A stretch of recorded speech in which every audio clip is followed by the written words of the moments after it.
A total of 25,000 domestic passengers passed through the Cape Town International Airport in February on a daily basis. That's according to the airport's most recent data, which shows that domestic arrivals last month recovered to 79% compared to the same period in 2019.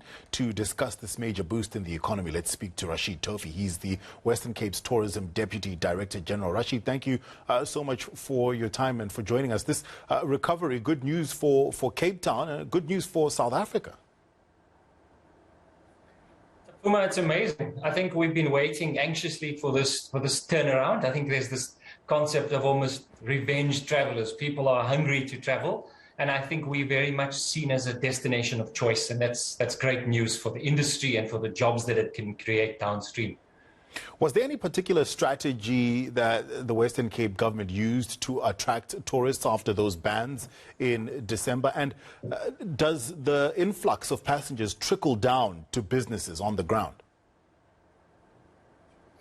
Our strategy was very clear. I mean, we have this program which has become quite famous, is the Air Access program, where we realized the importance of direct flights to Cape Town. So we've made a real effort to engage airlines and to try and push for more airlines who fly direct. So the success of the US airline, who's flying now direct and has agreed to fly almost year-round, United Airlines, with another one in the wings, that was very distinct. And the other was we had been lining up our international campaigns. We had to put it on ice in November, and we were able to launch it now into the international tourist season. So it's been a very concerted effort to say that we're a safe destination and we're ready. In terms of your second question, Tapfuma, people have been, there's been blood on the ground. People have been suffering in the tourism and events industry. And I think it will absolutely trickle down. Or more importantly, it's the small businesses, it's the small attractions that create the attraction value of Cape Town as a destination. So tourism is one industry that reaches people on the ground. Whether you're a wheels operator or you run a hotel or a tour operator, it really reaches the everyday person. And the value chain of tourism is very wide into the food industry and everything else. I saw a report that said it was estimated that there were 55% fewer jobs in the tourism industry now than they were before the pandemic. Has that shifted with this influx of tourists?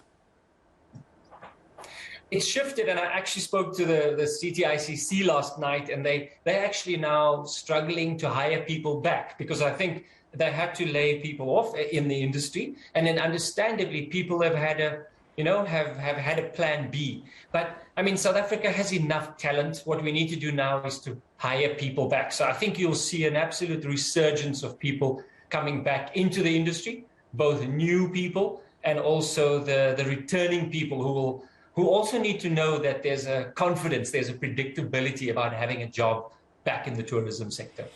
I know we started off the interview talking about the airports, but what about our ports? The cruise industry is very big for tourism in the Western Cape. What's the state of play there?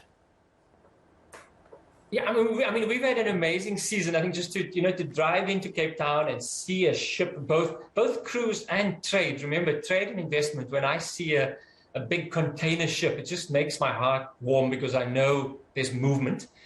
So we have 104 ships, cruise liners who will berth here in our next season. And so the cruise industry is massive. But I mean, just to pivot towards our trade and investment, as you know, our country that's the one sector that has trumped all the sort of downturns in the economy, is the fact that the Western Cape economy depends on imports and exports. And that is one of the thriving areas for our region. But it's not saying we don't have problems at the moment. There's many issues of reliability within the port, which we are addressing at the highest level with the TNPA. Rashid, do you think this slight recovery that we've seen from sort of the last 2 weeks of December to now is enough to sustain businesses in the off-season, because we're going into winter now? Well, I think it's been very timely. I think many businesses wouldn't have survived another season. So one thing is really important is our domestic travelers. I mean, we underestimate, even if there's no international travel, we as South Africans, the Joburgers and the people who come from other parts of the country, sustains our economy, and so does the events sector. So, for example, the cycle tour on the weekend, you just saw all the people from all over the country enjoying the Western Cape. And similarly, when we go to Amashova in Durban, or when people come down for the marathon. So I think we can sustain the industry. I think the domestic tourism absolutely underpins the income generation that's required. And then, as you know, the conference and events sector is particularly counter-cyclical. So a big season for conferences and events is, in fact, June, July, August, September, October, November. So in that lower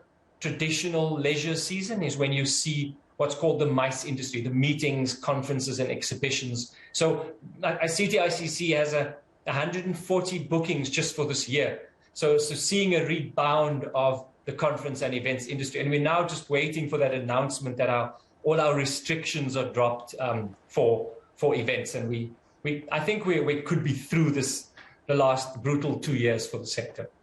You know, good news is few and far between, Rashid, but thank you for giving us some good news. We appreciate it. Rashid Toefy, Western Cape Tourism's Deputy Director General.